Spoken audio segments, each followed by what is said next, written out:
welcome to Tenant Action Today, brought to you by Met Council on Housing, the citywide tenants union.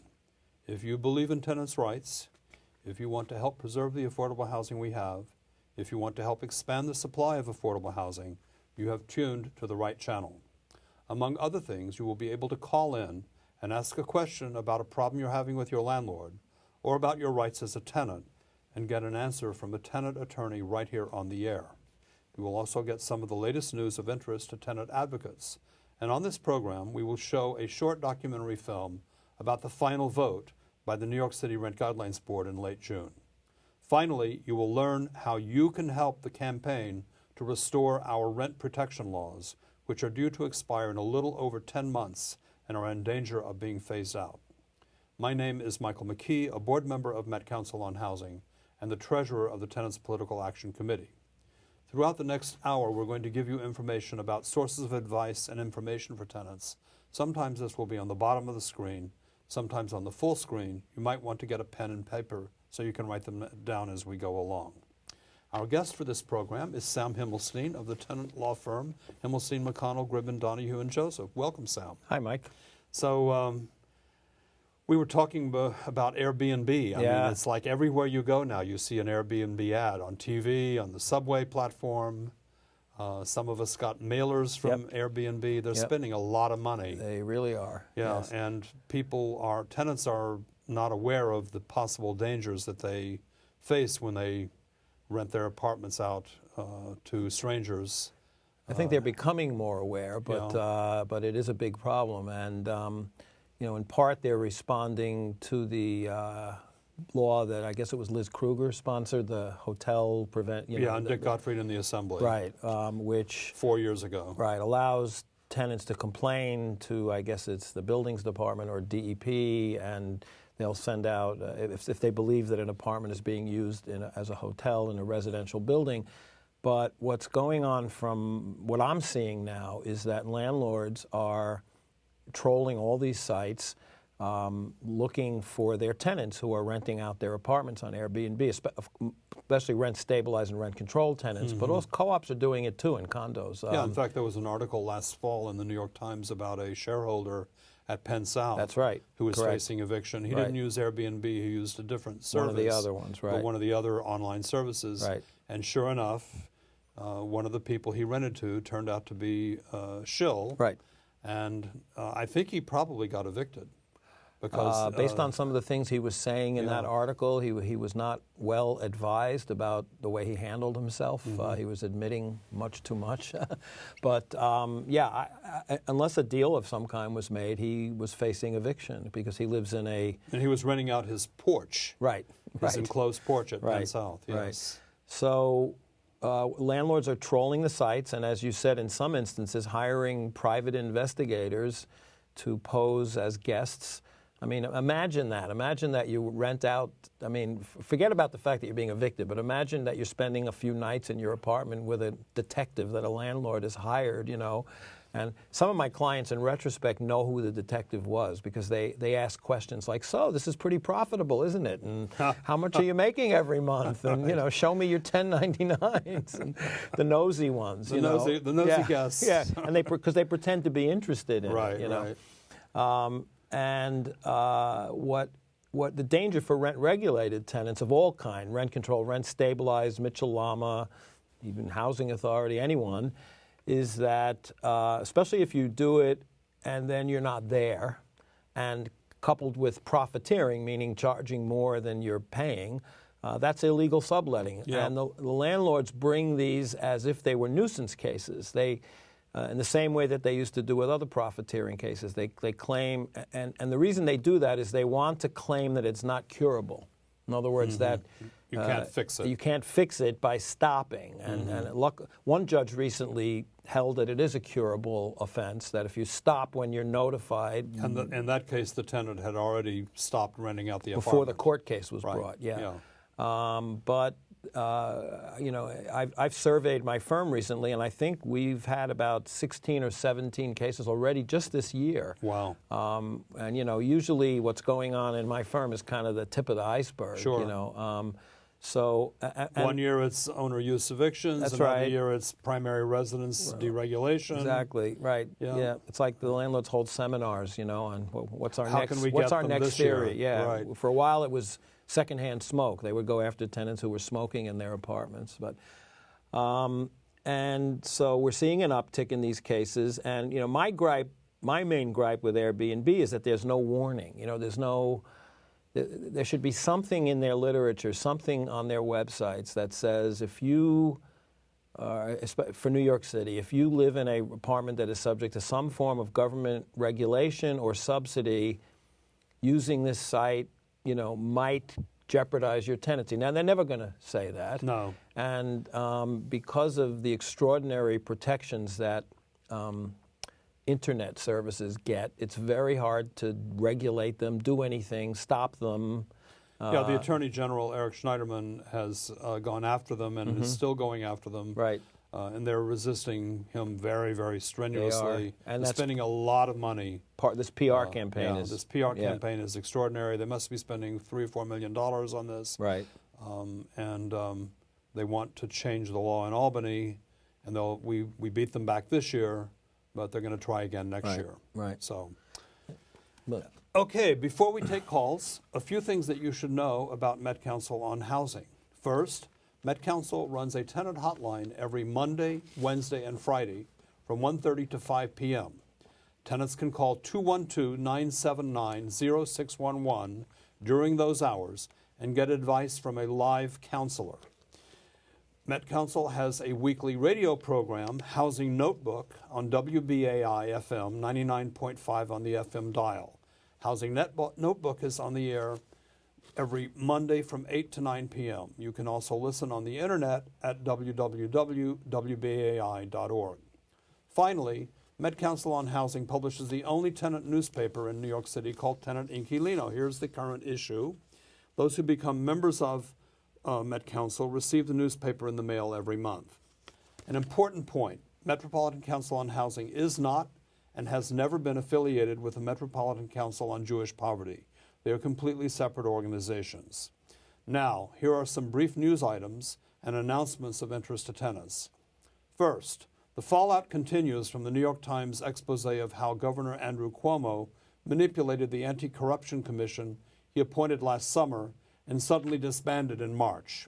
The Times reported in overwhelming detail how Cuomo, despite his promise that the commission would be independent and could investigate anyone it wished, including him, in fact, interfered with the workings of the commission, including stopping it from issuing subpoenas to his supporters, most prominently the Real Estate Board of New York.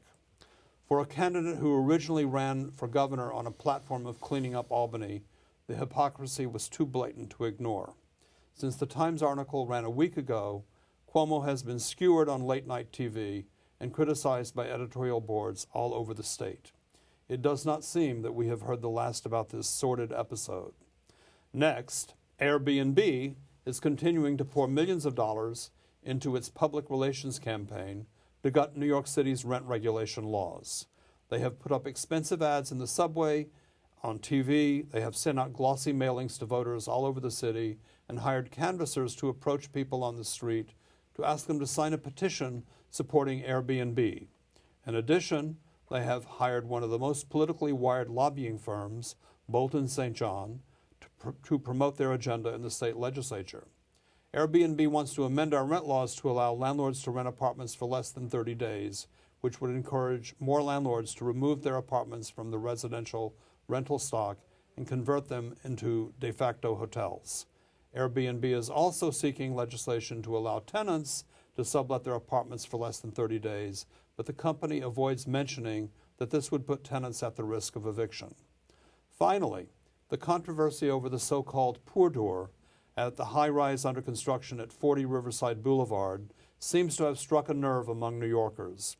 Under a zoning change enacted during the Bloomberg administration, developers of luxury housing who receive city tax subsidies for including affordable housing units in their projects have been allowed to segregate the affordable units away from the market rate units. In this case, the Extell Development Company is building luxury condos on the side of the building facing the river and placing the affordable apartments at the back of the building with a separate entrance. Mayor Bill de Blasio has pledged to change the zoning law to prohibit such separate but unequal developments in future, but says that it is too late to stop this one, as several floors have already been built. Other elected officials, including Assemblywoman Linda Rosenthal and City Council members Helen Rosenthal, Corey Johnson, and Mark Levine, are drafting legislation to address this problem. You know, here's the, we were talking about Airbnb, and I wanted to show the viewers, if we could get a close-up of this, the glossy mailings that they have sent out to, well, both my husband and I got one of these. I know a lot of other people who got them. I know people in Brooklyn who got them. A very expensive, 4-color, coated paper, 4-fold mailer, and asking you to fill out a form, fill out a business reply postcard. People should be allowed to rent out their home they live in, yes, no. I support Airbnb in New York City, yes, no.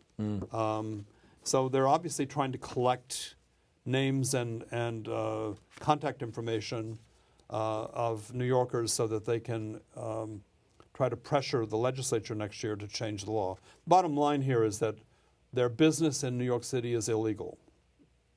They are planning to do an initial public offering where they're going to go public and sell stock in their company, which will make all of them billionaires. And the problem with doing an IPO is if your business is illegal, and of course they're having problems in other cities too, but if your business is basically illegal, that can be a problem with investors. So that's why they're spending so much money, and of course New York City is a very large chunk of their business. But did you see these before? No. Yeah. No. It's I've seen the television commercials. So, you've seen the subway ads, I assume. Yes. So part of the new economy. It's called the new economy. The sharing economy. Yes, right. Right. It doesn't produce anything. Doesn't produce anything, Right. no. And you know, it's playing on some people. There are many tenants who have a real hard time making ends meet. So the temptation to rent out a room, even while you're still there, to make a little extra money, you can understand that. But people, I mean, there's a lot of the clients I've represented have had very sympathetic stories. I had one client who had a very debilitating chronic illness. He was unable to work. He was living on Social Security and disability payments. He could barely pay his rent. And the way he was able to pay his rent is that every third or fourth month, he would rent out his apartment to European tourists. And he would go stay with a friend, and he would then make enough money to be able to pay his rent. Wow. And, you know, I can't, I have a hard time condemning him. Right. He found, a resource, but he got caught.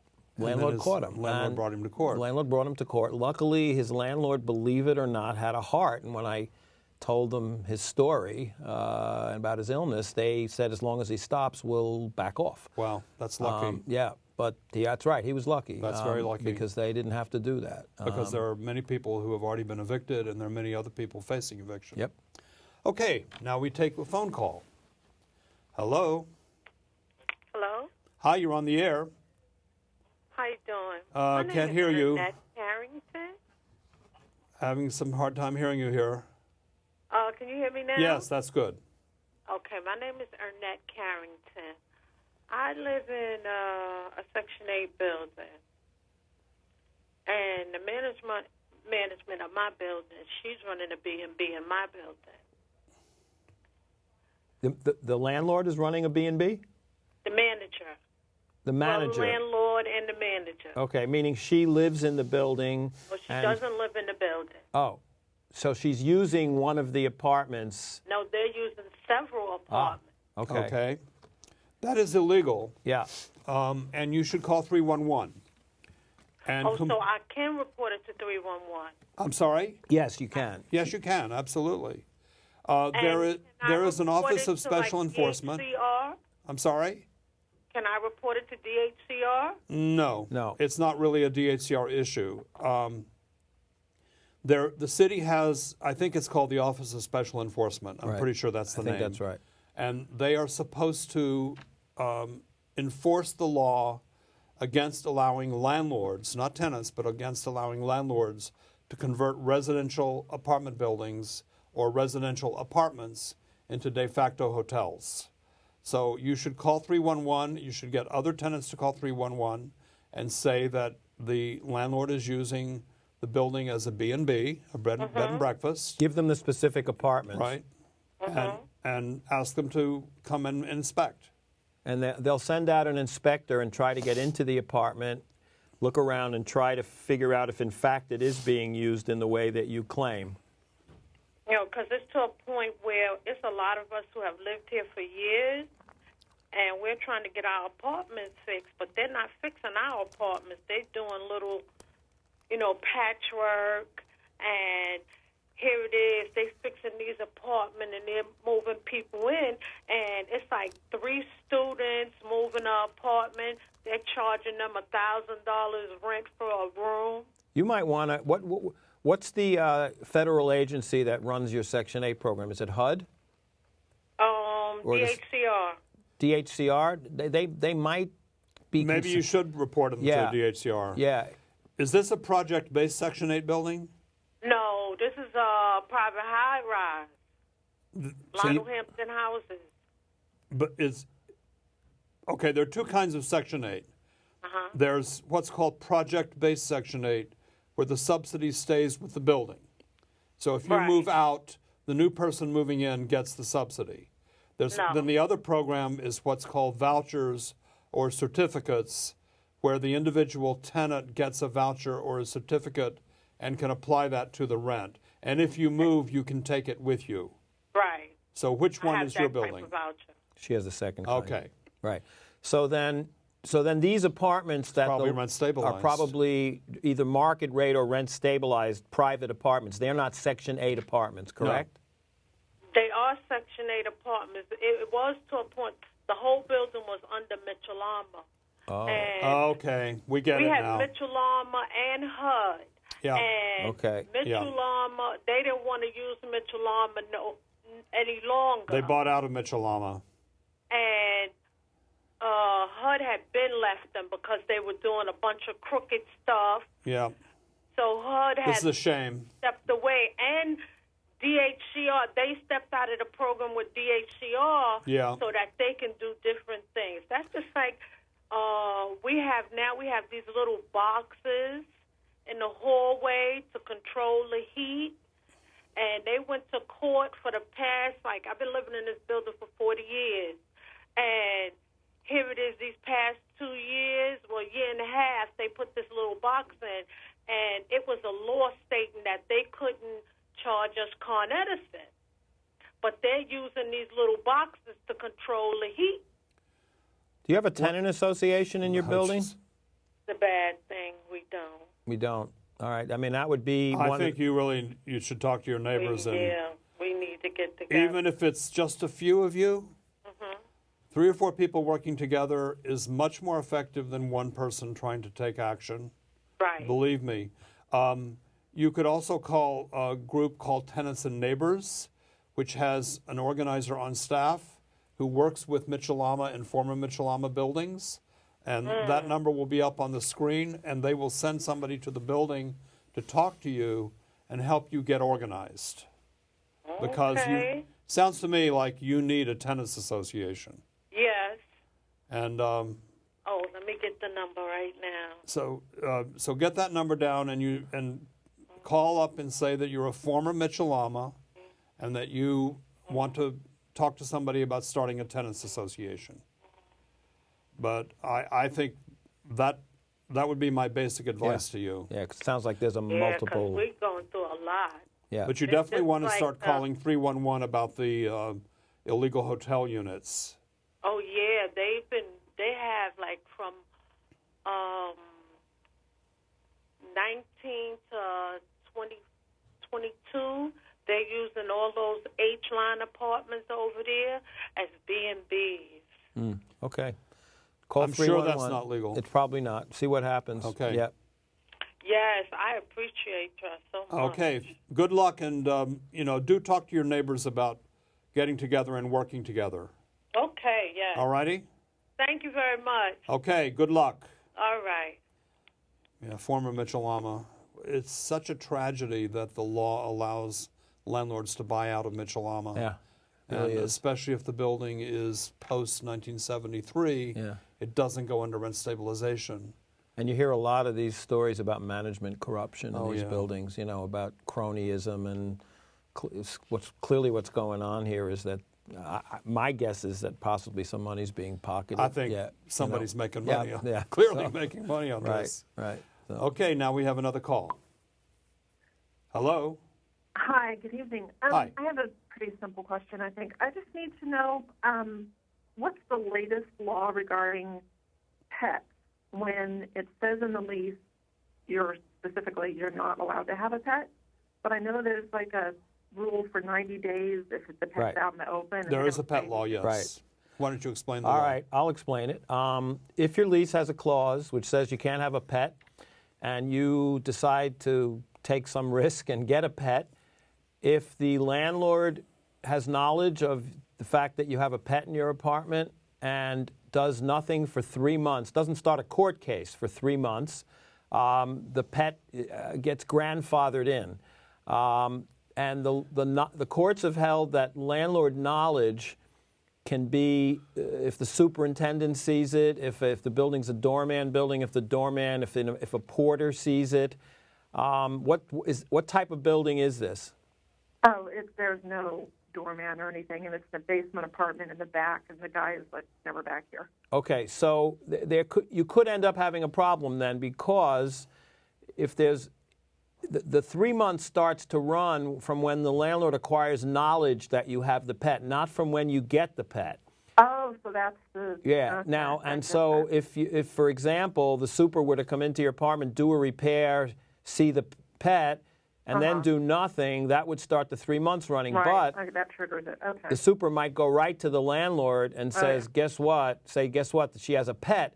And if they start the process going right away, you'll have a problem. And by that time, of course, you'll probably be somewhat attached to the pet. The other possibility is that if you could establish that the pet is what we call an emotional support animal. Right. I think there was just an article in the Times about There that. was, correct, just this past week. Yeah. Those cases are harder because you actually have to see a medical professional, get some sort of a diagnosis. And the problem is, and I always tell my clients this, is that then your diagnosis, your mental health condition becomes a public record. And not everybody feels so comfortable with that. We tried to have a child for many years and went through all these medical procedures, and it was very emotional, and, I want somebody to take care of. And I don't have a problem with people knowing that. Okay, well, you should look into that. There are, you should probably talk to a lawyer before you go down this path. Did you say it's a doorman building? No, it's not a doorman building. She said there were very few employees. In a doorman building, if it's a dog, and you're walking the dog every day, then it's kind of hard for them to say they didn't know you had the pet. Exactly right. Yeah, in a non-doorman building, they can more credibly say, I didn't know she had a pet. Right. But if you're going to go down the path of the emotional support animal, it's better to actually get your psychologist, whatever it is, psychiatrist, social worker, to write a letter, or for you to write a letter to the landlord before you get the dog, because what landlords will often claim is that the emotional support issue was an afterthought after you got caught. And I can tell you, in court, judges are a little more suspicious of it when you do it after the fact than when you lay the proper groundwork. And I just want to get a little kitten. And kittens are much less of a problem. I think in 35 years of practice, I've only defended 2 cases involving cats. Landlords don't usually care that much about cats. They don't care as much unless you've got 35 cats. Right, exactly. But or you're not cleaning the litter. About dogs. Right. Yeah. So cats are less of a problem. I often, like I said, I've only seen 2 cases involving cats. So. All right? Hello? I think she's gone. I think she's gone. Right. She went to get a cat. Yeah. But, you know, it's true. There aren't that many landlords who object to cats. No. But there are a lot who object to dogs. And part of it is they often don't see them. You know, I mean, they see the dogs right away. Of course. Because you're walking them in and out of the building. With a cat, they often don't see it until they come in to fix something. And even then, you know, you might not see the cat. I'm sorry, I lost the signal. Oh, there she is. Oh, there you are. Anyway, that's the story. Okay, yeah, I would much rather have my rent-stabilized apartment. Yeah, well, guarantee peace of mind than a cat. I think the bottom line is a cat is less dangerous for you than a dog. Right. Right. Doesn't mean you wouldn't be sued for a cat, but more landlords are more likely to sue you over a dog than they are over a cat. Right. That's certainly been my observation. Yep. Okay, guys, thank you so much for your help. Okay, good luck. Thank you. Thanks, guys. I don't understand people who don't like dogs. I don't understand Me neither. I just don't get it. You know what Will Rogers said? If you know, when I tell young people this, they don't know who Will Rogers was. Right. But he said that if there are no dogs in heaven, I want to go where they went. Right. No, he's right. Okay, now we have another call. Hello? Hello? Hello? Hi, you're on the air. Yes, hi. I have a question. I'm a rent-stabilized tenant, and I'm the only one on the lease. If does a spouse through gay marriage have the right to be put on the lease and then keep the apartment should I die? Yes. Even if you don't die. If you want your spouse under rent stabilization, a landlord is required to add the spouse's name to the lease when you renew the lease if you ask for it. Okay. Doesn't mean they always will, but they're required to do so. Mm-hmm. But that's something that only since we got marriage equality that gay couples or lesbian couples can take advantage of, because prior to that, domestic partners, they were not required to add them. In fact, there were people going to sue over that. Right. But now that we have marriage equality, if you are married, it's a slam dunk. Yeah. The only open how we should do it. The only open question, which really is not resolved, and we debate this in my firm all the time, is do you have to wait till the lease comes up for renewal, or can you do it right in the middle of the lease? I advise clients to write the letter right away. There's no harm. Write a letter to your landlord, say, I hereby request that my husband so-and-so be added to my lease. Enclosed is a copy of our marriage certificate. You should probably also throw in that he's residing in the apartment, because I think there's something in the law that says that it's provided that it is the spouse's primary residence, okay? Yeah. What should happen at that point is one of two things. Probably the landlord won't add your spouse immediately, but at least you've put them on notice. And so then when the lease comes up for renewal, it should include your spouse. And if it doesn't, you should send it back with another letter which encloses the prior letter and says, as I requested back then, please add my spouse, issue a new lease, and add my spouse to the lease. And you won't be in any danger if the landlord tries to pull a fast one and claims that you didn't renew the lease properly. So, and if they don't do it at that point, you can file a complaint with the State Housing Agency, DHCR, which is a complaint called tenant complaint of landlord's failure to renew lease. Right, correct. Because this is enforceable. I mean, unfortunately, landlords sometimes don't comply with this requirement. Right. But they are required to add your spouse if you, the tenant, request it. Right. And no other family member, children, parents, no other family member are they required to add them to the lease, but those family members might have the right of succession. But in your case, if they add your husband to the lease, you are co-tenants. So in other words, he doesn't need to exercise the right of succession if you were to predecease him, because he is a co-equal tenant if he's added to the lease.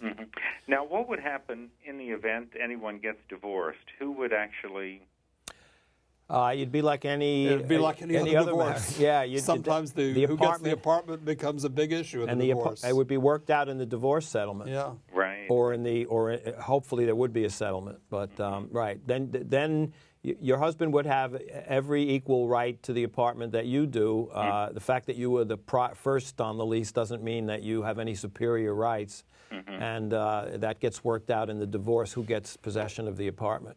I see. And there have been cases where divorced couples continued living together very unhappily. Yes. Just because the housing crisis is so severe. That's true. Right. Okay, well, I love the show. Okay, and, thanks for watching. Thanks so much. Congratulations on your marriage. Thank you again. Thank you. All right. Okay, bye. Okay, now we're going to show you a short film. This shows what happened when the New York City Rent Guidelines Board voted on rent adjustments for rent-stabilized apartments at its final meeting on June 23rd. The film is the work of Maeve and Alessandro Cavadini of the Mitchell-Lama Film Project. We'll be back when it's over. Enjoy.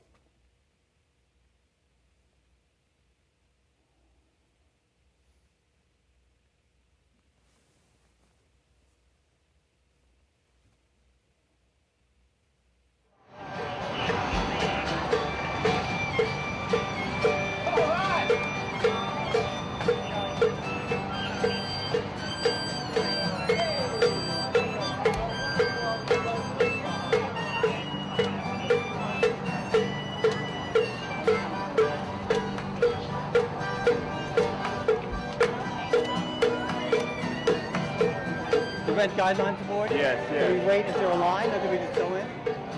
No, you could go there and join them too.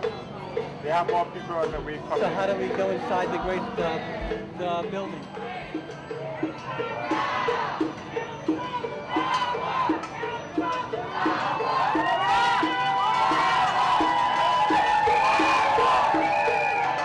We can really see what's going on where tenants are winding up in homeless shelters because they can't afford to pay the rent.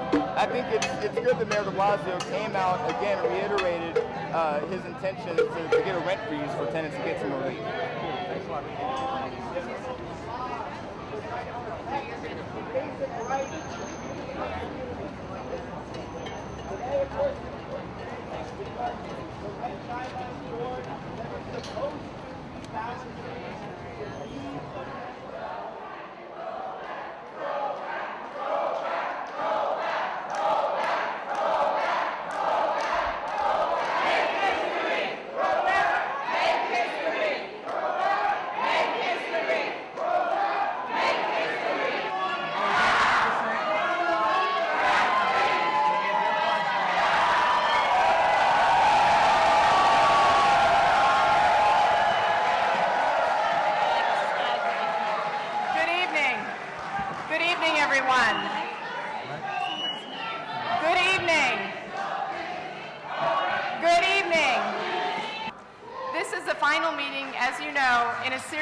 And hearings to determine renewal lease adjustments for rent-stabilized housing units in New York City.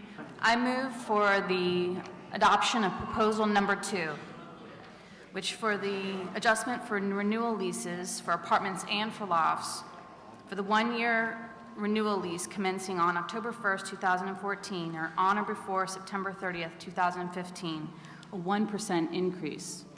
For a two-year renewal, for a 2-year renewal lease commencing on or after October 1st, 2014, or on or before September 30th, 2015, a 2.75% increase. I second.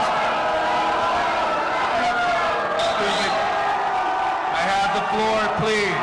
Por favor, tranquilo, tranquilo.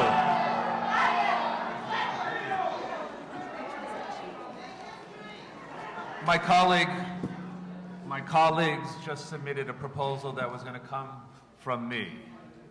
And they accused the board and they accused this whole meeting and perhaps the whole protocol as being a political charade.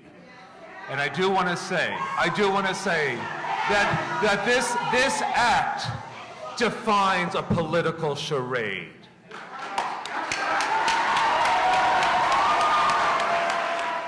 I want to say, I heard Los escuché the struggle, la lucha in the Bronx. I heard what you were saying.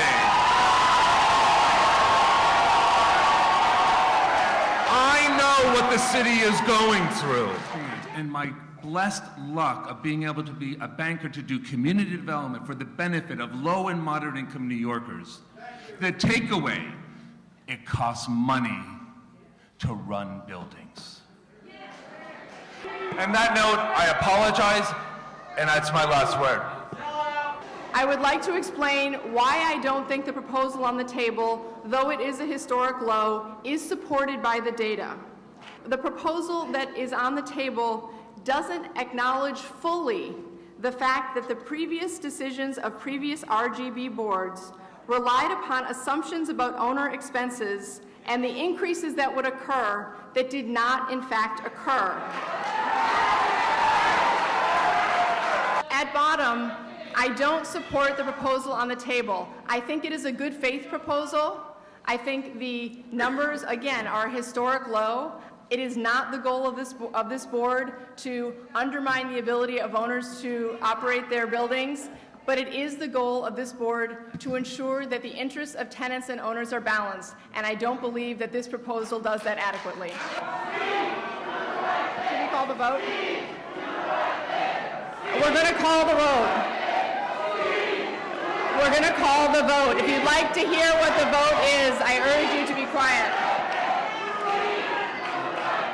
On Proposal 2, Magna Cruz. Yes. Harvey Epstein. So I have to say that I'm voting no on this proposal because we need a rent freeze now.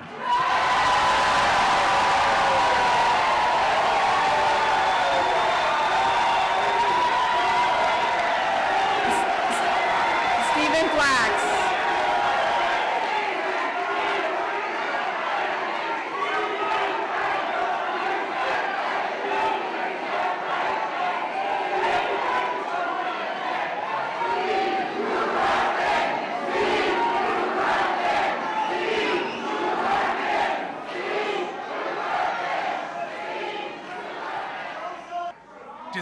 Despite the disingenuous and in fact possibly duplicitous way some of my colleagues manipulated this vote,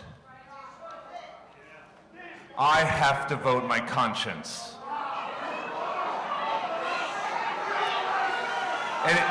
And I have to say, this moment is a nightmare.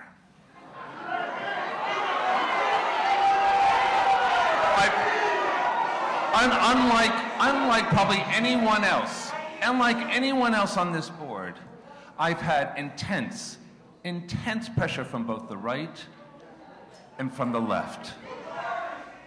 But again, I have to vote my conscience. This is my proposal.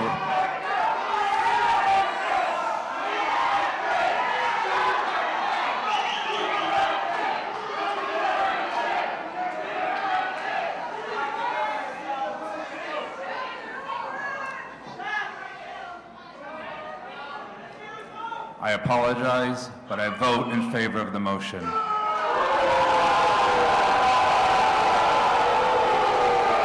Garcia.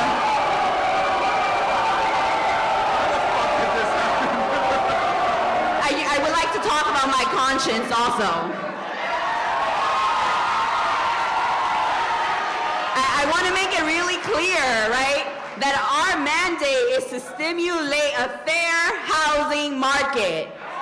And a 1 and a 2.75 is not a fair housing market to me.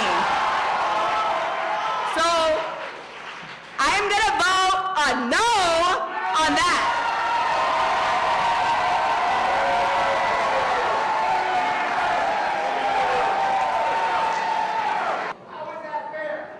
As the chair, I vote no, but the proposal passes by a 5-4 vote.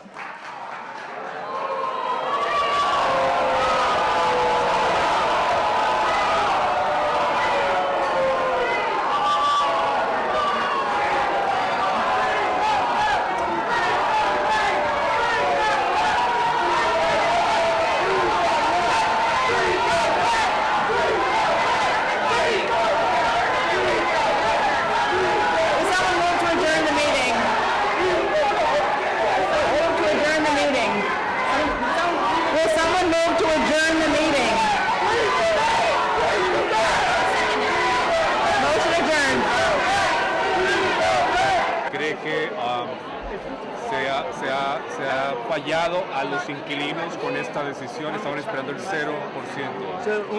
Sí, pero es un problema con muchos inquilinos. 1% es muy difícil para muchos inquilinos de toda parte de la ciudad. En cada por ciento más familias no tienen casa, porque más alto la renta no es posible pagar la renta.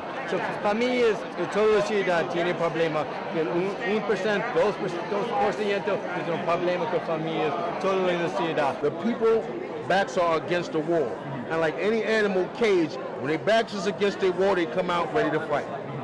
So if you don't want to bend, the people's not going to, the people is tired. The people is tired working 2-3 jobs just to pay rent, could barely put food on their table or clothe their children or their families. That's not right to the citizens of the United Snakes of America. It's not right to us. And you live in a rent-stabilized apartment? Yeah, but I already know that's not going to be for too much longer. I think that we're going to see an escalation on evictions, right? We're going to see tenants applying for food stamps and all of the other resources they can in order to survive. Tenants cannot survive right now, right? And I think that that's the conversation and the plight that we ignored again. And I think that it's really sad, and in a time where we actually could have done something different and we could have changed the course of history, people just did the same as usual and made a political move in front of hundreds of tenants, and it was all political. That story, that plight needs to be talked about, and next year we're just going to come out stronger. And I think that's just is something to move the movement in a different direction, which is just to fight harder and make them show them that we're not going to give up on this.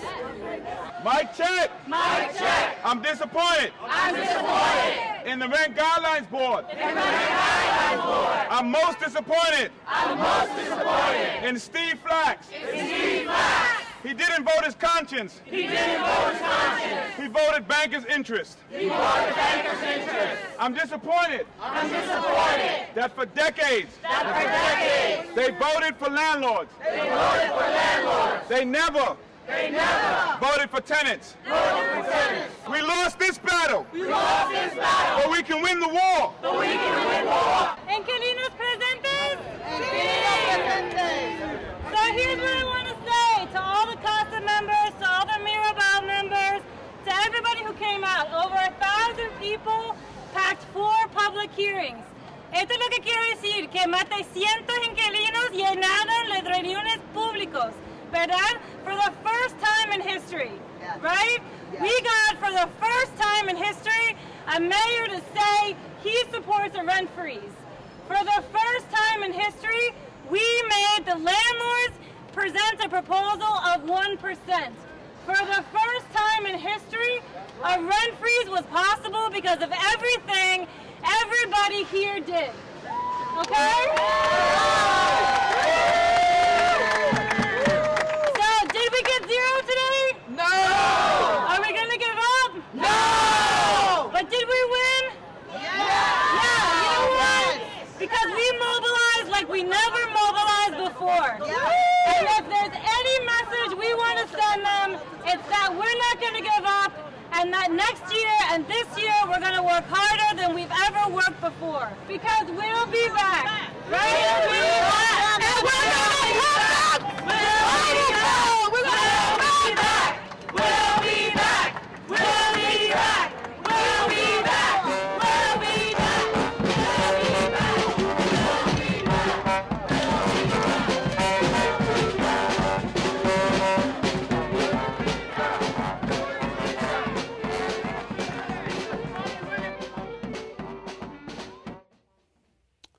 So good film. Yeah, it's a good film. This is a father-daughter team that they started out documenting the Mitchell-Lama program, but now they've clearly expanded into all aspects of the tenant movement. And I almost broke into tears watching Steve Flack's anguish. It was so moving. You know. Poor Steve. Yeah, I mean, he was under a huge amount of pressure. What we were told is that his bank, M&T Bank, does a huge amount of mortgage business, and landlords were calling up bank officers and saying, if he votes for a rent freeze, we're taking our business elsewhere. Yeah. And he was clearly the swing vote. I mean, it's just the way it worked out, because there were were two public members who were Bloomberg holdovers. Right. So you knew what they were going to do, and of course they voted for this. I mean, the irony here is that the landlord members made the motion for 1% and 2.75%. Right, that's astounding, isn't it? I mean, you got to really stop and think about that. I think we've discussed it's because the psychological impact of a freeze would have been devastating, right? Exactly. I mean, it would have set a horrible precedent. And the for political them. significance of a rent freeze, and they were determined to avoid that at all costs. Their notion is that rent only should go up. Yeah. Even if it's a small amount, it should only go up. Exactly. Right? So, yeah. So, I mean, in that sense, it was a victory for the real estate lobby, no question. Yeah. Next year, we will have different members on the board. The two Bloomberg holdovers will be gone. We hope de Blasio will appoint some good people. We'll see. Right. Okay, now we have another phone call. Hello. Hello. Hi, you're on the air. How you doing? Okay. That was an intense video there. I'm sorry? It was an intense video. Myself, I'm actually a landlord. Yeah. And to be honest, I don't really care one way or another about my tenants. They're replaceable. I will find somebody else to pay me money to live in my building. I don't give a shit about their tenants. Bye. Got nothing better to do. Got nothing better to do. All these teenage boys, I'm telling you. Right. Another crank call. We haven't had one of those in a while. But he told it the way a lot of landlords think about it. Yeah. Tenants are just replaceable commodities and money machines, I right? don't really believe that he was a landlord. No, probably not. Right. Okay, now we have another call. Hello. Hi. Hi, you're on the air. When there's a person, an elderly person on screen, and she needs some family member or someone to move in with her or be around with her, does she have to report it to the screen people? Does she have to report what? I'm sorry? If she finds somebody to come in and stay with her. You mean like a home health care aide? No, there's somebody that's working, but it's the family member, and the family member is working. Does she have to report it? What kind of apartment is it? Is it rent stabilized? Yes, is it Section 8 or what? Stabilized. If it's rent stabilized, there's no income test for renting the apartment. So no, she asked about scree. Oh, scree. She's on. The tenant is on scree. The person is on scree. Oh, definitely. And anybody who she moves in, that income of that person will count toward the scree limit, which is now $50,000 a year. It's household income. So she'll have to report that person's income? And if she does not, it's fraud. It's fraud. Yes, and she could, among other things, lose the apartment. Yeah. So if she is going to move somebody in and she is already on scree, you should do a very careful calculation to determine what the household income would be when the new person comes in. Because if it's over $50,000, she would no longer be eligible for scree. Okay. But if she knows that she might not be eligible for it, now that the lease will be up in October, so she no longer will be eligible for scree, right? That's correct. If her income and the relative's income combined is over $50,000, she will be knocked off scree. Yes. So she will have to report the income of that person. Yes. Yes. So it would be better if she moved somebody in whose income was low enough so that when you combine the two incomes, it's under $50,000 a year. Okay. Okay? Okay. Thank you very much. Thanks for calling. All right. Bye.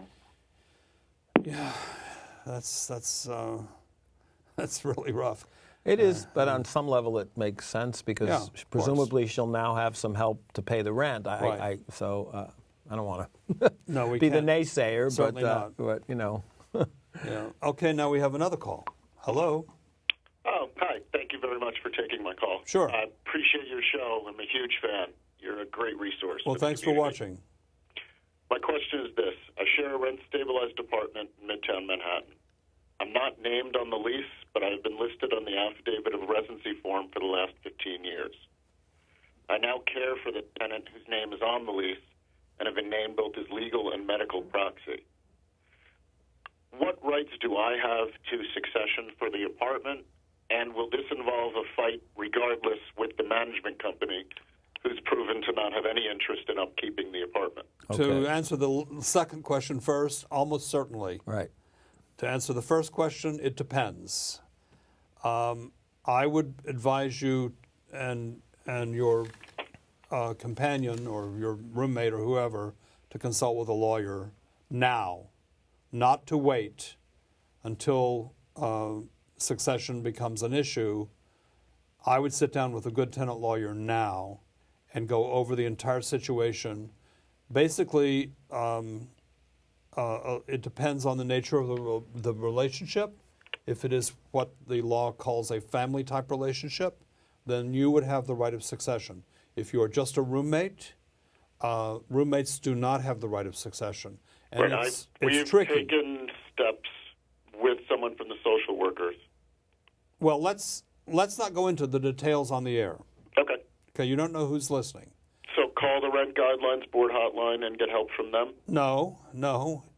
Call Met Council and ask for a referral to a tenant attorney. Okay. And go sit down with that attorney. Is your friend mobile? Can your friend move or? At the moment, yes, with Okay. cabs. It would be better if the two of you went and had a consultation. It'll cost you a couple $100, $200 or $300 probably. But you can go over the entire situation with the attorney and say, what are our chances? What are my chances? What do we need to do to increase the chances of being able to win a succession case? Sometimes there are things you can do that will make the case for succession stronger down the road. The trick here is to deal with it early before you have to assert your right of succession. Got it. And to understand now, because it's a complicated area of law, and it's very fact-driven, you need to understand how succession works and what the various components of a succession case are. I don't know if I've... No, that's right. There are a lot of pitfalls here. And, for example, one of the additional requirements that the courts have kind of engrafted onto succession cases is that when the tenant leaves, and leaving can occur because someone goes into a home, because someone dies, because someone simply moves out, it's incumbent upon the successor to assert their rights fairly promptly after that occurs, and the courts have held that those who wait sometimes forfeit their right to succession. So in addition to going to see a lawyer and shoring up getting advice about how to strengthen your case, there are timing issues. But what I find in my practice is that they're much more likely to challenge what we call a non-traditional family member than they are to challenge a family member. In other words, I've had a lot of situations where children asserted succession rights and could prove that they were living in the apartment. In those cases, the landlords don't bother to fight them because they're pretty hard to do, and they might end up losing and having to pay the tenant's legal fees. But in cases involving where there's a question about the nature of the relationship, they're more likely to fight the case, and therefore it's all the more important for you to seek advice now so that down the road you'll have a stronger case. So in the case where I am caring for him as a home health aide as well, we need to document all of that. That in and of itself generally won't be enough to win a succession case. Okay. You have to have more than that. This is why you need to sit down with a lawyer and go over all of this now. People have done things like adoption. But let's not go into the specifics on the air, okay? But my advice to you is see a lawyer, and see a lawyer now, ideally with the tenant, the two of you together, and talk about what you can do to strengthen your case so that when it becomes an issue, you have a better chance of winning. Thank you. Thanks for calling. Your time. All right. Good luck. Good luck. We're sort of out of time. Oh, it was a We're busy day. almost out of time. Still So some any calls. last words on Airbnb? Beware. Beware. Beware. Beware. If you rent your apartment through Airbnb or another Right. online site, you might be putting your tenancy at risk. Yep, your landlord is watching. Yep. Big brother is watching. So anyway, Sam, thanks so much. Thank you. And we'll do this again. All right. You've been watching Tenant Action Today. We're on the air every Wednesday from 6 to 7 p.m. If you want to get involved in the fight to strengthen our rent laws, please get in touch with Met Council on Housing. Thanks for watching, and please tune in again next week.